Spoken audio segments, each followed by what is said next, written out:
सुप्रभात। आध्यात्मिक अदब।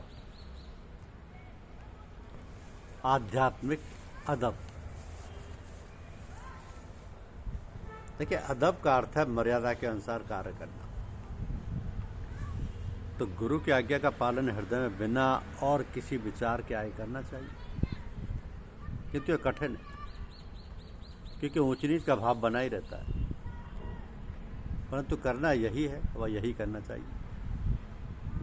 पूज्य लाला जी महाराज इसी प्रकार आज्ञा पालन कराना पसंद करते थे।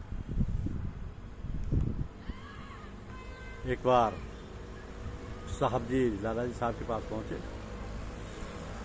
तो उन्होंने साहब जी को पलंग पर बैठने को कहा, जबकि वो स्वयं टूटी चारपाई पर बैठे हुए थे और चारपाई छोटी और नीची भी थी। तो पहले तो साहब जी झिझके, किंतु उन्हें झिझकते हुए देखकर लाला जी महाराज ने कहा कि जो आज्ञा दी जाए उसका पालन करना अदब है।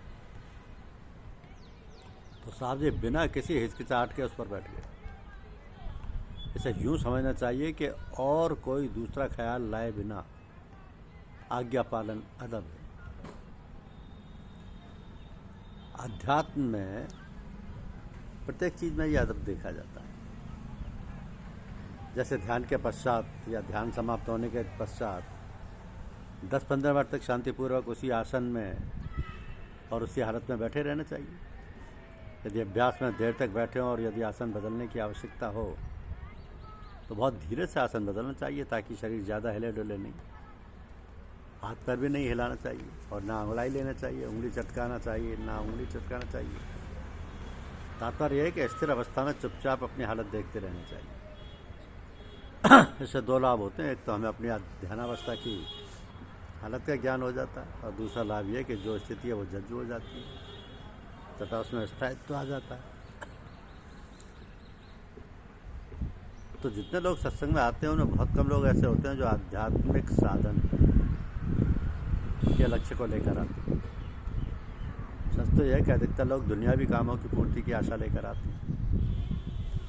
वे लोग साधना में घिसटते रहते हैं, परंतु थोड़े ही लोग ऐसे हैं जो भगवत प्राप्ति की इच्छा लेकर आते हैं। तो जो लोग भगवत प्राप्ति की इच्छा लेकर ही आते हैं उनकी उन्नति में अवरोध कम आते हैं।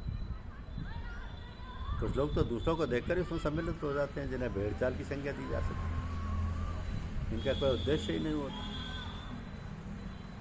जबकि हम सबका लक्ष्य एक ही है और वो है आनंद की प्राप्ति। तो सच तो यह है कि हम ना जानते हुए और ना समझते हुए जो भी काम करते हैं वो आनंद के लिए ही करते हैं। ज़रूरत इस बात की है कि हम सबकी समझ में ये बात बैठ जाए कि हमें जो आनंद प्राप्त करना है वो सिवाय परमात्मा के और कहीं नहीं प्राप्त हो सकता।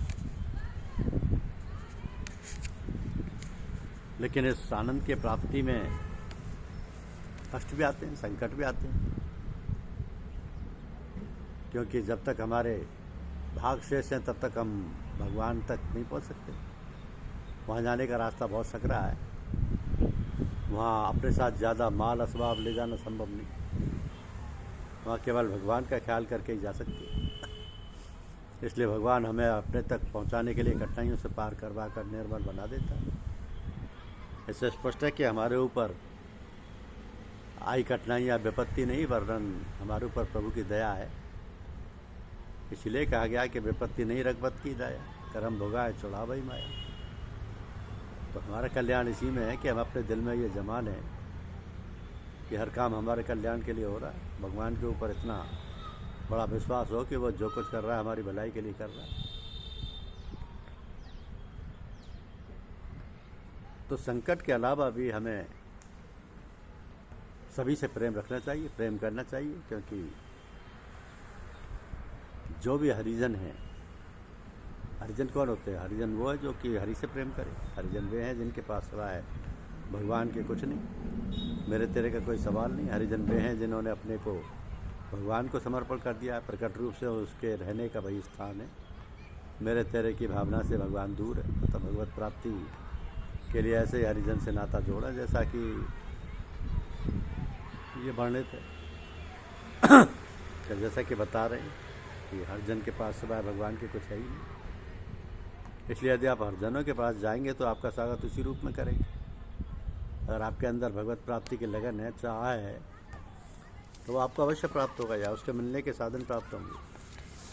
तो जब हमें उनसे मिलने की लगन होगी तब हमें वो लगन हरिजन से अवश्य मिला देगी। यद्यपि हरिजन हरि कृपा से ही प्राप्त होते हैं। किसी ने कहा है ना कि तू हरिजन से हेत कर हरिजन से हेत, माल मुलक हरि देत है, हरिजन हरि ही देत। तो हरिजन से प्रेम करने में अहंकार नहीं आना चाहिए। ये मैं और मेरा ही अहंकार है। उस अहंकार से छुटकारा पाना बहुत सरल है। यदि हम हर समय भगवान की याद में रहेंगे तो ये मैं और मेरा छूट जाएगा और मैंपन समाप्त हो जाएगा और हमारे अंतःकरण में भगवान का निवास हो जाएगा। तो भगवान के निवास का अभिप्राय उस सर्वसत्ता के अधिवास से है, क्योंकि हृदय में एक ही रह सकता है, चाहे मैं और चाहे भगवान। तो भगवान आनंद स्वरूप सर्वशक्तिमान तथा सर्वव्यापक है। जब भगवान हमारे अंग अंग में रोम रोम में निवास करने लगेंगे तब आसुरी शक्तियों को ठहरने और आने जाने का कोई स्थान ही नहीं हो रह जाएगा, क्योंकि प्रेम गलियति साकरी या में दो न समाए। भगवान की हम इतनी याद करें कि याद भी बाकी ना रहे। मतलब यह है कि जब हम भगवान की याद करना चाहते हैं तब याद करने की पहली स्थिति तो ये है कि याद करें, और दूसरी स्थिति ये है कि याद करते करते याद में इतने तल्लीन हो जाएं कि ख्याल ही ना रहे कि हम याद करते हैं। क्योंकि मन का ये स्वभाव है, जिसको याद करता है उसका तदाकार हो जाता है। तो जब तक भगवान की याद है द्वैत कायम है। देखिए राधा जी कृष्ण की याद में इतनी तल्लीन हो गई कि अपना आपा ही खो बैठी। अपना आपा ही नहीं खो बैठी, वरन अपने को कृष्ण ही समझने लगी और स्वयं राधा को ढूंढने लगी। तो जब याद की यह स्थिति हो जाए तब मुक्ति निश्चित ही है, क्योंकि जब हम हर काम भगवान की याद में करेंगे तब मृत्यु के समय भी भगवान ही याद रहेगी। ये सिद्धांत है कि मृत्यु के अंतिम क्षणों में व्यक्ति की जैसी स्थिति होती है वैसी गति होती है, अंतमति सो गति।